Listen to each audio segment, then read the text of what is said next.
형사사건, 특히 벌금형 선처를 이끄는 변론에는 핵심적인 포인트가 있습니다. 단순히 반성문만 제출한다고 해서 해결되는 것이 아닙니다.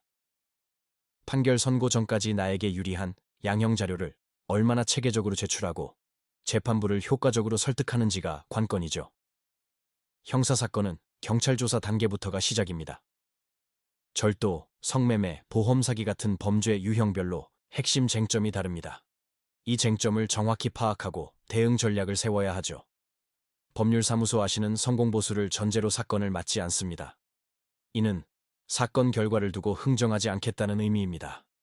대신 수사 초기부터 재판까지 변호사가 독립적으로 판단하고 책임감 있게 대응하기 위한 구조입니다. 기소 가능성, 양형 변수, 추가 수사 여부까지 모든 시나리오를 준비하는 과정에서 결과, 중심의 보수 구조 때문에 판단이 흐려지는 일을 막기 위함이죠.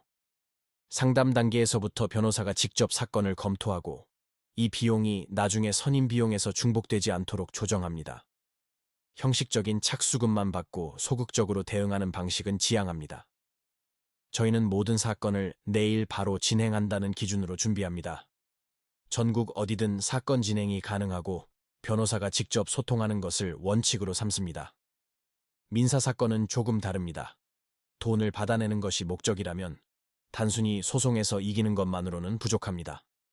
채권 추심, 재산 조사, 그리고 강제 집행까지 실제 돈을 회수할 수 있는지를 처음부터 설계해야 합니다. 부동산 분쟁이나 전세 사기 사건의 경우 공인중개사 자격을 갖춘 변호사가 계약 구조와 권리관계를 함께 분석하여 실질적인 해결책을 제시합니다. 가사 사건은 감정 싸움이 되기 쉽습니다.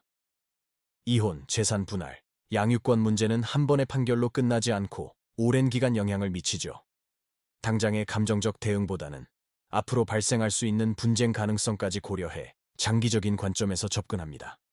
학교폭력, 군인 징계, 행정소송처럼 특수한 절차가 필요한 사건들도 마찬가지입니다. 출입국 비자와 형사 절차가 얽힌 복잡한 사안이라면 각 절차를 따로 떼어놓고 보지 않습니다. 형사, 민사, 행정 절차를 하나의 흐름으로 보고 종합적인 해결책을 찾아야 합니다. 2014년 개소 이후 사건 처리와 관련해 분쟁 없이 신뢰를 지켜올 수 있었던 것은 결과를 과장하지 않고 현실적인 설명을 우선했기 때문입니다. 의뢰인의 현재뿐 아니라 미래의 위험까지 함께 고민하는 것. 이것이 사건을 제대로 다루는 방식이라 믿습니다. 이런 기준으로 민사, 형사, 가사, 행정 전반의 사건을 전문적으로 다루는 곳. 바로 법률사무소 아신입니다. 감사합니다.